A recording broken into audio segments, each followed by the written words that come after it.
Hey everyone, welcome back to the channel. Today we're talking about one of the most iconic sports cars on the market, the BMW M4. With its jaw-dropping design, roaring engine, and track-ready performance, the M4 is a dream car for many. But before you rush out to buy one, there are some critical things you need to know. In fact, I'm going to tell you why you might want to think twice before buying a BMW M4. Stick around because this video could save you a lot of money and frustration. First, let's talk about why the BMW M4 is so popular. It's a performance beast, packing a turbocharged inline-six engine that delivers over 500 horsepower in the competition trim. It's got sharp handling, a luxurious interior, and that unmistakable BMW M badge. But here's the thing. While the M4 is an incredible machine, it's not without its flaws. And if you're considering buying one, there are some serious factors you need to weigh carefully. Let's start with the cost. A new BMW M4 can easily set you back $80,000 to $100,000, depending on the trim and options. But the expenses don't stop there. Performance cars like the M4 come with higher maintenance costs, pricier insurance premiums, and faster depreciation. Did you know that the M4 can lose up to 30 to 40% of its value in the first 3 years? That's a huge hit to your wallet if you're buying new. Instead of buying new, you might want to consider a certified pre-owned CPO BMW M4.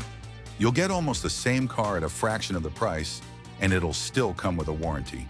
Plus, someone else has already taken the depreciation hit for you. Let's talk about reliability. While BMW has made strides in recent years, the M4 isn't exactly known for being the most reliable sports car out there. Issues with the cooling system, suspension, and even the electronics have been reported. And when something goes wrong, repairs can be expensive. And if you're not prepared for those costs, it could turn your dream car into a financial nightmare. Before buying, make sure to check the vehicle's history and get a pre-purchase inspection. It's better to spend a little extra up front than to be hit with a massive repair bill later. Now let's talk about performance. The BMW M4 is a track monster, but it's not always the most practical car for everyday driving. The ride can be stiff, especially if you opt for the competition package. And while the rear-wheel drive setup is fun for enthusiasts, it can be tricky to handle in wet or icy conditions.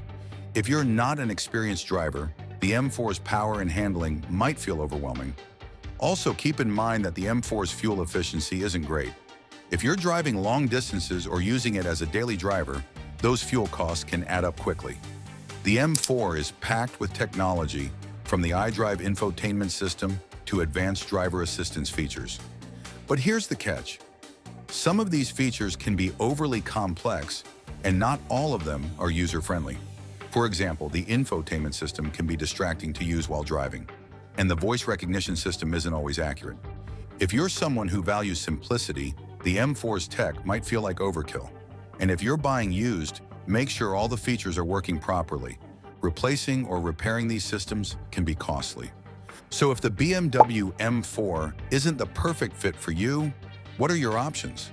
Well, the Porsche 911 offers a more refined driving experience, while the Mercedes AMG C63 focuses on raw power and luxury. And if you're looking for something more reliable, the Lexus RCF is a great choice. Each of these cars has its pros and cons, so it's worth test driving a few before making your decision. At the end of the day, the BMW M4 is an incredible car, but it's not for everyone. If you're set on buying one, I highly recommend going for a certified pre-owned model instead of buying new.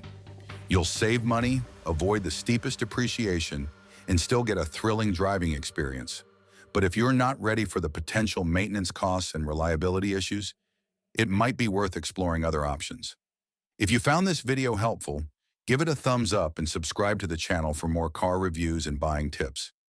And if you've owned or driven a BMW M4, let me know your thoughts in the comments below. Would you recommend it, or do you think there are better options out there? Thanks for watching, and I'll see you in the next video.